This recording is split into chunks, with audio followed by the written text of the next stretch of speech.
Hello, everyone. Welcome to March 28th, 25th. Thank you. March 25th, 2017. LaRouche and Society for the New Humanist Paradigm meeting. And I'm going to start today off with just a short presentation. I hope you can bear with me. I'm not filming today, but I've got a conception that I want to convey to you, and this conception is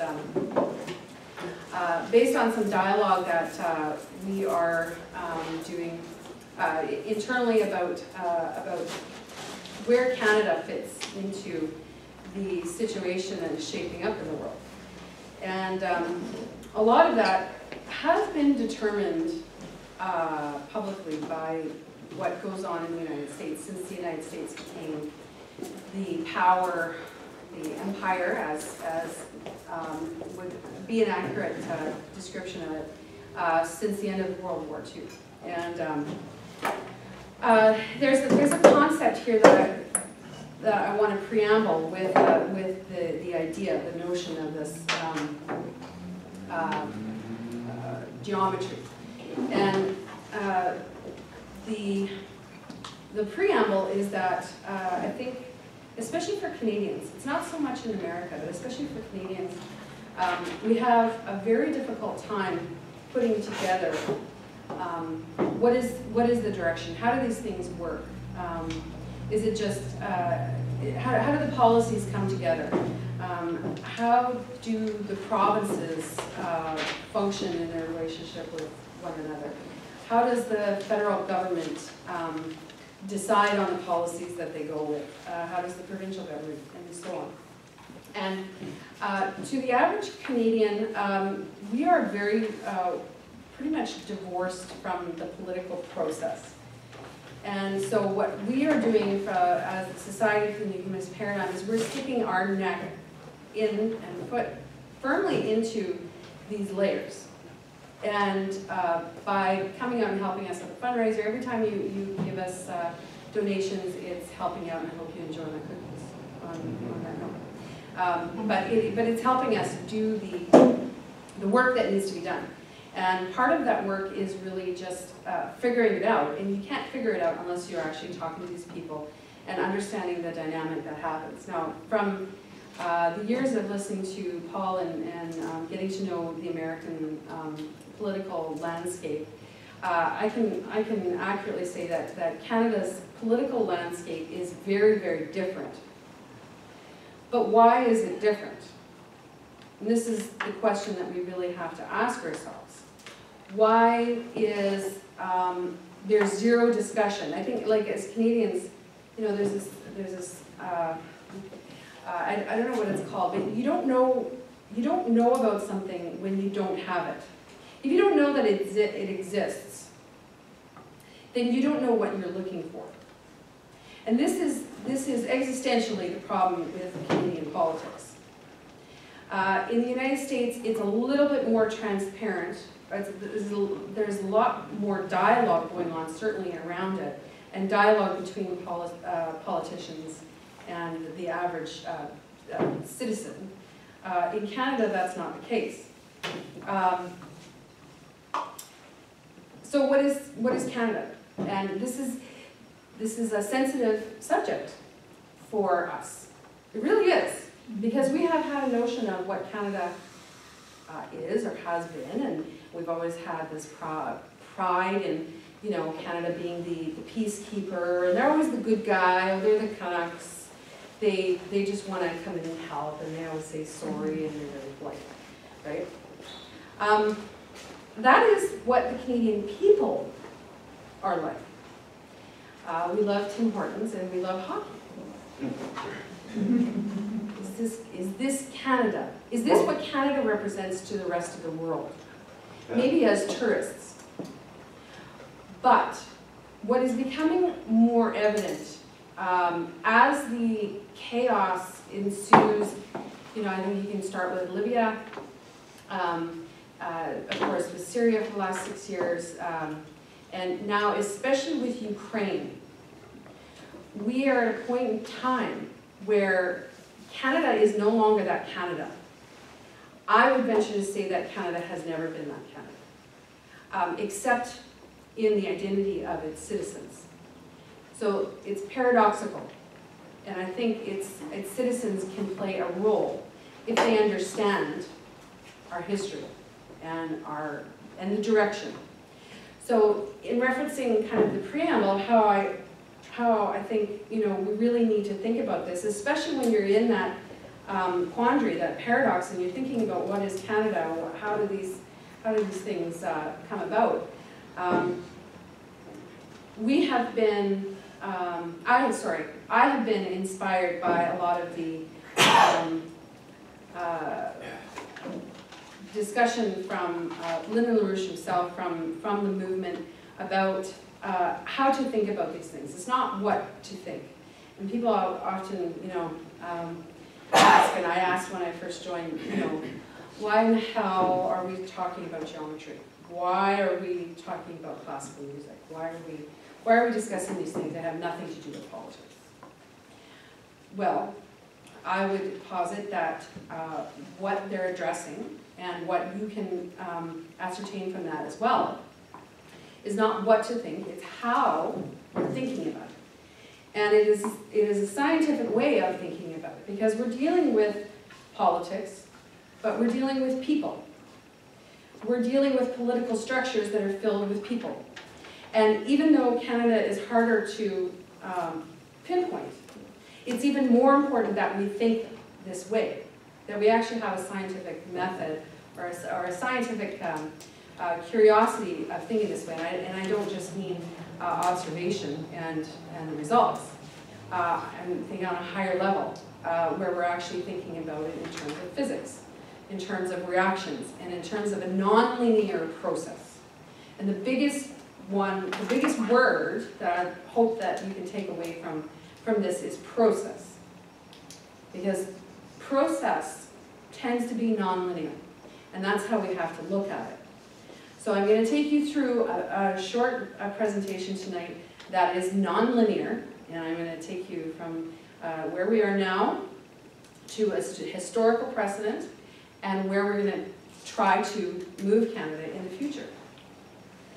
So, you know, we have, as Paul's going to get into tonight, we have a multipolar world shaping up.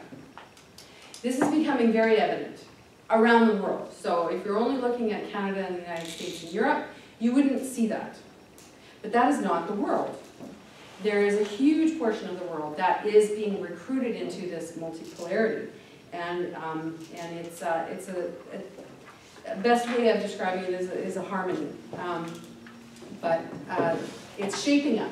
And Canada is keeping its citizens firmly in the dark about it. Firmly in the dark. And we're still being toyed with about the geopolitical nature, and China just wants to be an empire, or Russia is the big bad enemy, and you know, I mean, have you ever confronted, if you've ever had a bully, have you ever confronted your bully and just told them, you know, I just want to be friends? And they look at you, no, I don't think so, right? Our immediate reaction, because people are so conditioned to this geopolitical games, that's the reaction that people get. Even in terms of, you know, the thinking, and that the people in politics are part of a process, they have to process this information. Sometimes you have to say it, you know, to your bully 10 times. Look, I don't want to fight. I want to be friends. How do we work this out, right? So in that regard, you know, Canada keeping its citizens in the dark. I've been combing, you know, a lot of the policy institutions, their websites, and just looking at a lot of the stuff that they're saying. And you know, what do I mean when I say that they're in the dark? They're keeping us in the dark. Well, you know, what they're saying is divorced from reality. It's completely, you know, as soon as you start reading a paper and they say Russian aggression and Russia annexed Crimea, You know, I mean, I kind of want to tune out, you know, because this doesn't resonate with me. But you have to read it because you're seeing this dialogue take place, and you know, this person is spouting a clear lie, and this person is oh yes, of course, right? I mean, they're all agreement. There is no discussion. At least we can say in America that there's at least disagreement, and that they can, you know, but here I find it very, very few and far between. And we're going to figure out a way out of this, FYI, as an aside, because Canada's problem of coming into the new paradigm is very different, and it seems more difficult. But it's not when we actually put our heads to it and have this linear thinking. So, you know, what I realized after looking at these websites is that Canada's government, you know, because they're so divorced from the reality that's actually going on out there and the relationships that have been forming in Eurasia and the incredible, incredible work that China has been doing, both physically and diplomatically, the physical infrastructure that they're building, the diplomatic relations that they're building with countries all over the world, countries that are complete polar opposite to them. It's remarkable that they have been able to do what they're doing, and it's remarkable that the Canadian people have not been told about it, or that we're not being, I suppose, drawn into this. So we've got this, you know, this pattern going this way, and this is resisting. The empire is resisting. They're dying too, by the way, and so the resistance it's more chaotic because they're dying. I would say, though, after reading these websites, that Canada's government can no longer pretend to its citizens that it exists in the vacuum of an Atlantic system. You know, we've got this CETA agreement that was signed between Canada and Europe. What is going on in Europe? Europe is dying. The European Union is dying. They've got a huge immigration crisis. They've got Italy, Spain, Greece. I mean, they're just being raped and pillaged by the IMF and the World Bank. What is the EU? What are we attaching our boat to? A sinking ship is what we're doing. And this is all at the behest. Were we asked about CETA? Was there any town hall meetings about whether or not this was good for us? No. There's no dialogue. So how does this happen? Canada has a Privy Council. Canada has a mechanism in place called an Order in Council. And I'll explain what that is in a minute. Canada has a Governor General who represents the Queen. Canada has crown corporations. We don't have an IRS. Our federal taxes, you know, whatever is federal, is split with the crown. We have crown corporations. It's crown land. And we have to, as much as, you know, British citizens are fighting against the policies, and then we as Canadians have to face up to this. It's painful, I know. So the Privy Council is, actually I'll go into what the Constitution first. Canada's Constitution is, this is from the preamble of the Constitution. Whereas the provinces of Canada, Nova Scotia, and New Brunswick have expressed their desire to be federally united into one dominion under the Crown of the United Kingdom of Great Britain and Ireland, with a constitution similar in principle to that of the United Kingdom. And whereas such a union would conduce to the welfare of the provinces and promote the interests of the British Empire. That's our Constitution. And it's interesting to note that it says, with a constitution similar in principle to that of the United Kingdom. Well, the United Kingdom doesn't have a constitution. It's actually a joke. This is actually a joke. It's a fraud. It is a complete fraud. So it's not, you know, an interest to the general welfare of the people, right?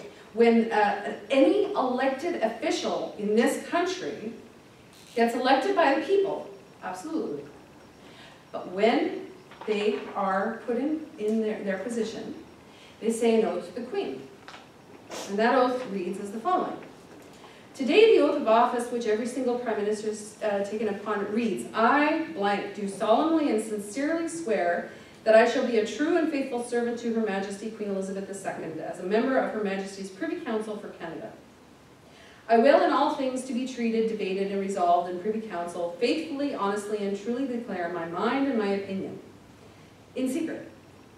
I shall keep secret all matters committed and revealed to me in this capacity, or that shall be secretly treated of in council. Generally in all things I shall do as a faithful and true servant ought to do for Her Majesty, so help me God.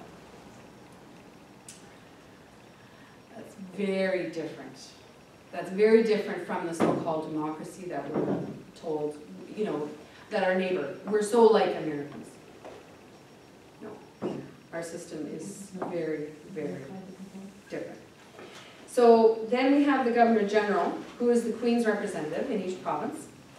And then we have the Privy Council, who answers to the Governor General. And the Privy Council, this is from, sorry, I don't know where this is from actually, but there shall be, there's a provision, sorry, I don't know exactly where this is quoted from, but there shall be a council to aid and advise in the Government of Canada, to be styled the Queen's Privy Council for Canada. And the persons who are to be members of that council shall be from time to time chosen and summoned by the Governor General and sworn in as Privy Councillors, and members thereof may be from time to time removed by the Governor General. Now, a lot of people argue against this whole notion of Canada, you know, of the Queen's power, and who is she? She's just a teetotal, you know, old lady who sits in the crown. Well, it's not, it is the Queen, but it's just as, I don't know if you remember a presentation Paul gave about the institution of the presidency. The institution of the presidency is not just about the president. And the same goes here for the institution of the crown. This is not just the crown. This is not just the Queen herself. There is a whole slew of people, thousands of them, who are needed to help her operate her empire, right? And those people benefit from the system. They benefit from their loyalty. They all have a little loyalty card, and they get stamped every time they do something really nice for the Queen, and help keep this empirical system alive. It's the empire system that is the system that they're perpetuating. And Canada is a key tool in that system. So, you know, we have this conundrum. We have this conundrum because, you know, as a political organizer, you know, thinking strategically about how do we get the dialogue going? How do we talk about Glass-Steagall? How do we get this policy changed? Well, a key portion of the history of the formation of Canada is that the provinces were given an extraordinary amount of power. And part of the reason for that at the time was because the provinces, the British like to really keep things compartmentalized. It's easier to topple things when you have just one hegemonic system in the area. And they really don't want, they know inherently that human nature doesn't want to be, they don't want to be servants, they don't want to be subjects. They know this inherently, especially with the so-called success of the Republic of the United States. We wouldn't call it a success today, but at one time it was successful. And that dynamic has always existed. It's always been a shadow play in the Canadian dynamic. And so we have to look, and this is the interesting point when I was looking at these policy websites. Canada's, it's like we exist in a vacuum. It's like we just, there's no relationship with the United States. There's no, you know, this was in response to this, or there was fighting going on. I mean, there was the Quebec Act, and then, you know, there was that fighting, and then of course we're told you know, a bunch of stories about how what actually happened in the United States and what their intentions were. But I'm going to give you a piece of history tonight, and I encourage you to read it. This is on the Patriot website. It's also, I don't know if we have these Patriots with us today, but you can find it online for free. But this piece of history is really key. It's really, and it involves BC. And so we're going to revive this, because what's happening, not only is this multipolar world coming to life, but we have a Trump phenomenon now, right? And it's not about Trump, per se. There's lots of debate about whether he's an accidental character, or whether or not he had the intention. It is appearing, and I'm sure Paul's going to get into it tonight, it's appearing that he has actually done his homework and that he may have had an intention. Whether or not he is the guy, whether or not it's him, it doesn't matter at this point, because what's going on is a process. And it's the process that's important, because that process is going to direct us in the future. It's not about being pro someone or pro that. It's about principles. It's about principles in the direction and the future. So this Trump phenomenon is gaining speed, and we now have in Canada, the Conservative Party is undergoing a bit of a change, and that's kind of scary. I mean, Harper activated people. He actually got people up in arms, finally, because they hated him. They hated him. And they finally realized that this guy's a dictator, and we are going to have no rights. So they started paying attention. And we saw this partially during Occupy, and then we saw it, you know, we've been seeing it actually steadily increase. It's waned off a bit and then come back. But they're still there. They're still there, and I do, you know, credit social media for a lot of that. But these people are increasingly starting to connect the dots between their paycheck not going up and the cost of a loaf of bread, and the free trade policies, which are not about free trade at all. They're starting to take the time, and a lot of people, to be perfectly honest, are being forced, they're losing their jobs. We have got a lot of people who have lost their jobs. They're becoming addicted to different things. Their lives are a mess. So we've got a deplorable section in Canada, and it covers from coast to coast. So if we're looking for an identity right now to look at, there is a growing, increasing, disaffected portion of the Canadian population. And now that they're actually paying attention, they're going to be sorry, unfortunately, then they're going to be pissed off. And so the point is not just to have them pissed off, because to be honest, it's about time. But the point is to point them in a direction. And the good news is that through this this multipolar process, you know, while we were fighting about what was going on at the time. Well, I mean, while the Canadian government and the U.S. and you know were setting up NAFTA. This is back in the 80s. I suppose, well, 90s. Sorry. So while the Soviet Union was being pillaged, right, in the 90s, China was looking at, oh, we got a problem here. Now China looks at things 50 years in advance. They're actually looking at this as a long-term process, right? And so China was starting to actually plan then for what we're seeing now. And that's the good news for Canada. It's a good news for the United States. It's a good news for Trump, who doesn't want to have a war with Russia or China. So, so when these people are now waking up inside Canada, we can actually give them a direction. We can give them something to go to. So,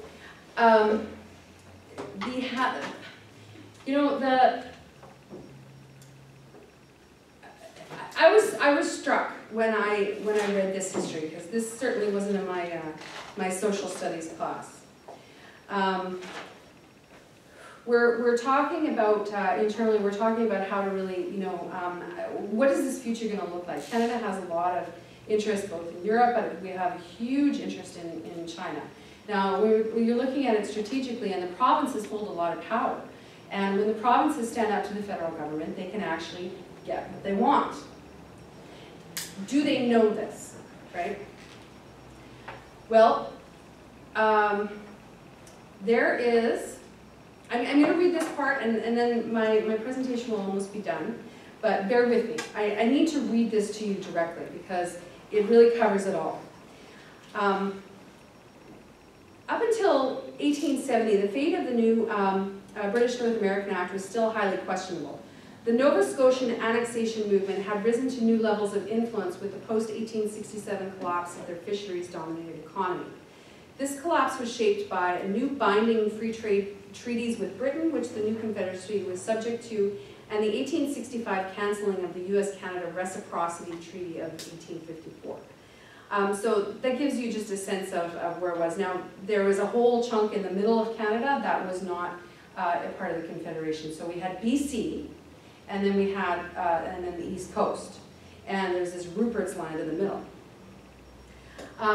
Frustrating matters for the British was the reality that the deep economic depression in BC, combined with the colony's vast geographical separation from its confederated sister colonies on the East Coast, had resulted in a massive yearning in its inhabitants for annexation into the United States. Some on principle, and some simply for survival. Out of sheer desperation, leading merchants and politicians of the colony sent the first annexation petition to Queen Victoria on July 2nd, 1867, which laid out a politely worded ultimatum. Either that your Majesty's government may be pleased to relieve us immediately of the expense of our excessive staff of officials, assist the establishment of a British steam line with the Panamas so that immigration from England may more easily reach us, and also assume the debts of the colonies, or that your Majesty will graciously permit the colony to become a portion of the United States. Now, what was going on at the time in the United States, which of course we're not told about, this process that was going on, is that they had just finished, Lincoln was successful in uniting the North and the South. And they were going forward with building the transnational railroad. They had massive industrial development going on inside the United States, and that was the only trade economic connection to BC. BC was cut off because there was no significant road, there was no railroad connecting BC to the rest of Canada. So, in response to this petition, no formal response was given beyond an appeal for the colony to join the Confederation. Knowing this was impossible, Governor of the colony of BC, Frederick Seymour, who was also a powerful opponent of Confederation, wrote to the Duke of Buckingham later that month describing the situation. He said, "There is a systemic agitation going on in this town in favor of annexation to the United States. It is believed that money for its maintenance is provided from San Francisco. As yet, however, nothing else has reached me officially on the subject, and should any petition on the subject, I will know how to answer it before I transmit it to your grace. On the mainland, the question of annexation is not moot." So, as the subsequent year passed, with still no traction on either side, the tension grew more feverish, with great quantities of British loyalists defecting to the annexation camp out of sheer despair. An April 20th, 1869 letter to the editor of the British Columbian expresses this sentiment well. With a depleted treasury, revenue falling off, and the colony suffering from a depression beyond all precedent, with no prospect, either present or remote, of immigration, what are we to do? Were the inhabitants of British Columbia a thriving community, the question of annexation would not be popular, for the people are loyal and patriotic. The force of circumstances alone compels them to advocate a change in nationality. I am a loyal Briton. I would prefer living under institutions of my own country where practicable. But I, like the rest of the world of which we are each an atom, would prefer the flag and institutions of the United States with prosperity to remaining as we are with no prospect of succeeding as a British colony. And such sentiment resulted in a second, more powerfully worded petition signed by 100 influential leading citizens, now directed both to the Queen as well as the President of the United States. So they CC'd the Queen and they CC'd the President of the United States. We are constrained by the duty we owe to ourselves and families, in view of the contemplated severance of the political ties which unite this colony to the mother country, to seek for such political and commercial affinity and connections as will ensure the immediate and continued prosperity and well-being of this, our adopted home. That we view with feelings of alarm the avowed intention of Her Majesty's government to confederate this colony with the Dominion of Canada, as we believe such a measure can only tend to still further depression and ultimate injury for the following reasons. That confederation cannot give us protection against internal enemies or foreign foes, owing to the distance of this colony from Ottawa. That it cannot open us to a market for the produce of our lands, our forests, our mines, or our waters. That it cannot bring us population, our greatest need, as the Dominion itself is suffering from a lack of it. That our connection with the Dominion can satisfy no sentiment of loyalty or devotion. That her commercial and industrial interests are opposed to ours. That the tariff of the Dominion will be the ruin of our farmers and the commerce of our chief cities. The only remedy for the evils which beset us, we believe, to be in a close union with the adjoining states and territories. We are already bound to them by a unity of object and interest. Nearly all our commercial relations are with them. They furnish the chief markets we have for the products of our mines, lands, and waters. They supply the colony with most of the necessities of life. They furnish us the only means of communication with the outer world. They furnish us with the only means of communication with the outer world.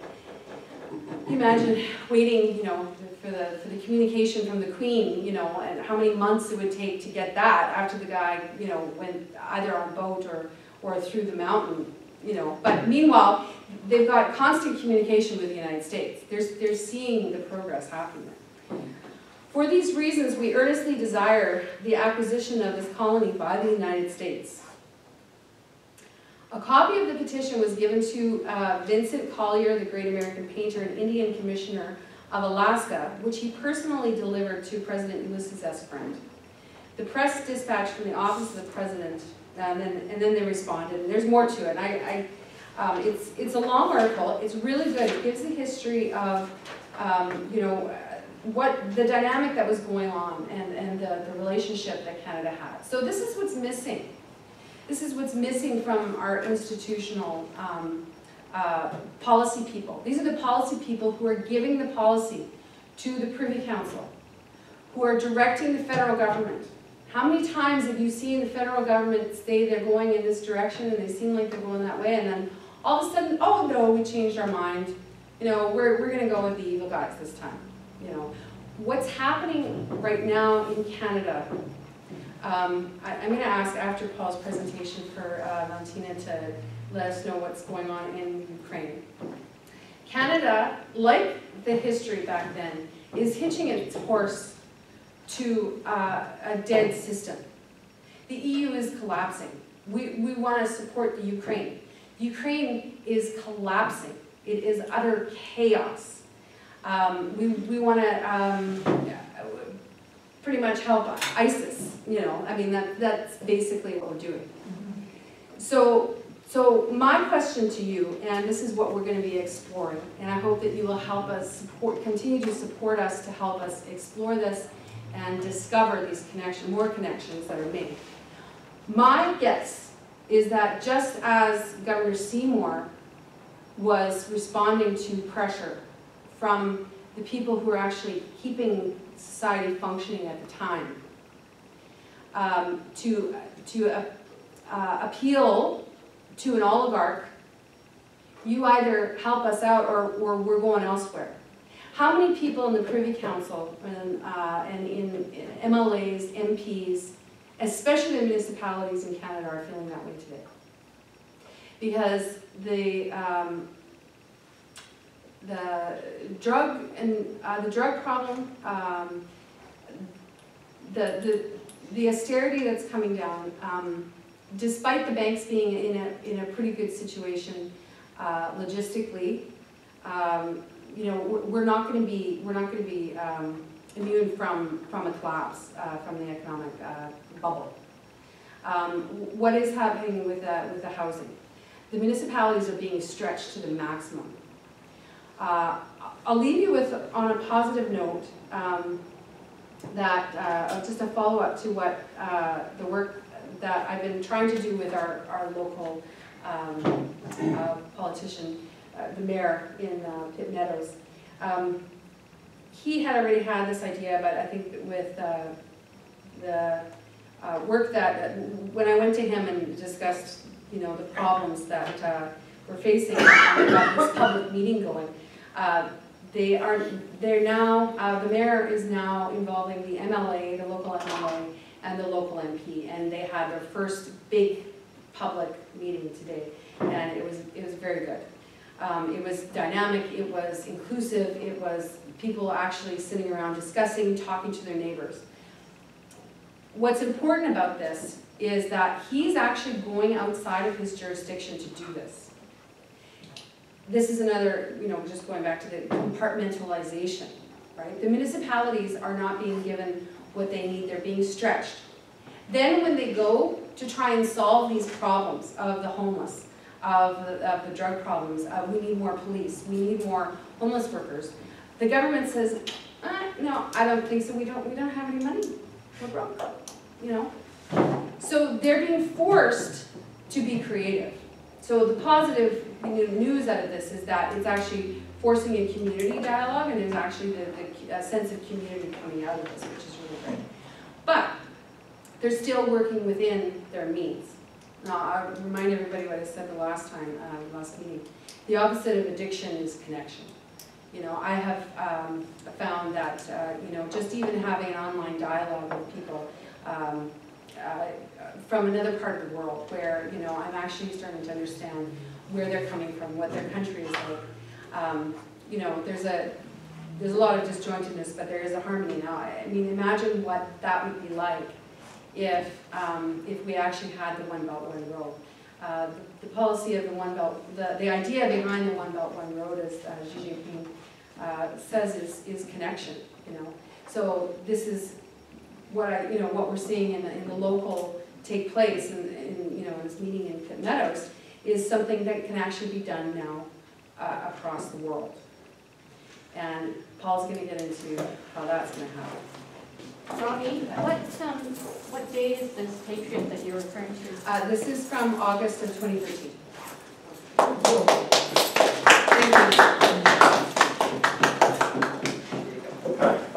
you. Okay.